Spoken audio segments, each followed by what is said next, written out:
Halo, assalamualaikum Mas Bang Bro. Welcome back to my YouTube channel Zakaria Sidik. Oke, kali ini saya mau ngelanjutin video saya yang tentang cara untuk magang ke pertanian Jepang yang ke hashtag 2. Jadi di video sebelumnya kita udah cerita bahwa di video sebelumnya itu aku banyak cerita tentang ya lebih banyak bilang ngumpulin informasi sebanyak-banyaknya ya dari berbagai sumber, mau dari internet kah, mau dari teman gitu kan yang udah ada magang ke Jepang, kemudian banyak lah ya, banyak cara gitu kan. Dan yang kedua ini, kalau misalnya kita udah ngulik-ngulik informasi tentang cara, biasanya kita akan disuguhkan dengan beberapa jawaban nih kalau misalnya mau berangkat ke Jepang itu. Yang pertama, kita bisa berangkat melalui lembaga negeri ya yang disediakan pemerintah, yaitu apa ya, kalau bahasa akunya sih lebih sering nyebut IM Japan gitu ya, ada juga yang AIMU Japan gitu kan. Terus ada juga LPKSO dan yang terakhir adalah LPK biasa. Ya udah kita bahas satu-satu ya. Yang di AIMU Japan atau IM Japan. Nah, IM Japan ini biasanya umumnya kalau untuk berangkat ke Jepang itu lebih cenderung ke bagian pabrik-pabrik kaisa gitu ya. Nggak kayak di pertanian. Mungkin sebagian ada gitu di pertanian, cuma nggak terlalu banyak.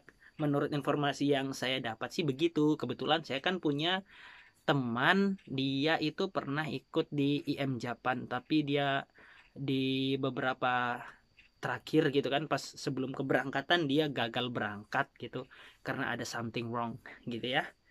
Nah, itu dia cerita sih lebih umumnya kalau yang untuk pertanian ini lewat lembaga non pemerintah ya, alias apa, LPK ya, lembaga swasta kayak gitu. Nah, yang kedua adalah LPKSO.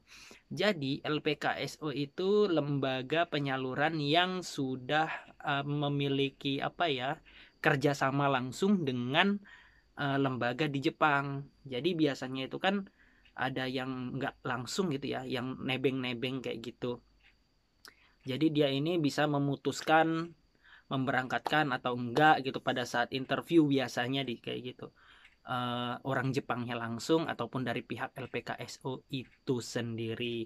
Nah, LPKSO ini sendiri banyak ya di Indonesia, itu banyak, apalagi untuk teman-teman yang di Pulau Jawa. Itu banyak banget pilihannya, mau di Jawa Barat, Jakarta ya. Terus ada di Jawa Tengah apa Timur ya? Tengah juga ada. Cuma ya memang kita harus kudu hati-hati sih. Dan yang ketiga adalah lembaga LPK biasa ya.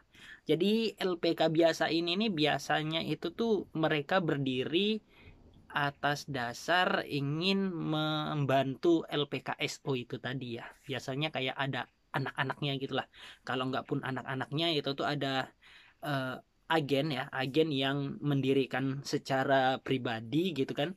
Biasanya mereka mendirikan ini nih dengan cara ini apa namanya, memberikan kayak pendidikan kayak gitu. Dan nanti anak murid-muridnya ini akan disalurkan ke LPKSO itu apabila ada informasi job akan turun. Misalnya kayak misalnya gini ya, di LPKA gitu kan, LPKSO nih ya, LPK besarnya nih, ada info job pertanian gitu kan yang 3 tahun. Nah, yang LPK biasa itu tuh yang bekerja sama dengan LPKSO ini tadi, dia akan mengirimkan beberapa pesertanya untuk melakukan tes dan seleksi maupun interview langsung ya. Gitu. Nanti kalau misalnya diterima ya lolos, alhamdulillah gitu. Kalau nggak diterima ya kembali lagi ke LPK biasanya itu tadi, melanjutkan pendidikan. Seperti itu teman-teman yang saya ketahui untuk sekarang ini. Mungkin masih banyak sih sebenarnya info-info yang belum saya ketahui ya. Mungkin teman-teman ada yang sudah berpengalaman gitu kan, atau yang udah ada yang lagi di LPK ataupun yang udah magang di Jepang, punya pengalamannya, bolehlah coret-coret di kolom komen gitu ya, biar memperkaya informasi untuk teman-teman yang nyimak gitu. Biasanya kan teman-teman juga kan banyak tuh yang lihat-lihat kolom komen. Jadi untuk teman-teman yang udah di Jepang, punya pengalaman juga, bolehlah cerita-cerita aja di kolom komen ya. Jadi kayak gitu teman-teman. Itu sih untuk yang tahap keduanya. Nanti di tahap ketiga ya, di hashtag ketiga itu ada lagi ya, kita mulai, karena misalnya kita kan udah mengetahui LPK-nya ya, lembaga penyalurannya, mau lewat yang negeri kah, mau yang swasta SO gedenya langsung, atau yang LPK biasanya gitu ya, yang kecil-kecil itu tadi, itu terserah kita. Saya nggak merekomendasi, nggak merekomendasikan harus ke LPK ini atau lembaga ini, enggak ya, karena terlalu beresiko ya kalau kita merekomendasikan kayak gitu.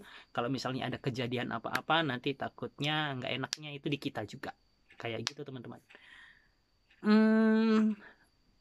Nah, kita biasanya kalau misalnya udah banyak memperkaya informasi dan kita udah tahu kemana kita harus pergi, yaitu lembaganya. Nah, itu kita bisa mengorek-ngorek informasi lagi tuh teman-teman di LPK-nya itu. Biasanya kan ada yang mau menanyakan masalah kesehatan, masalah ini dan itu. Nah, itu kita bisa langsung diskusi langsung dengan pihak lembaganya. Karena setiap lembaga itu biasanya memiliki kebijakan yang berbeda-beda. Ya, misalnya lembaga yang di Pulau Kalimantan dengan yang di Pulau Jawa itu kadang-kadang ada sedikit selisih ya. Mau itu kebijakan, finansial dan lain-lain, itu biasanya selalu ada. Kayak gitu teman-teman. Nah, yang di video kedua ini saya singkatkan segitu aja dulu ya teman-teman. Akan kita lanjut lagi di video hashtag ketiganya nanti.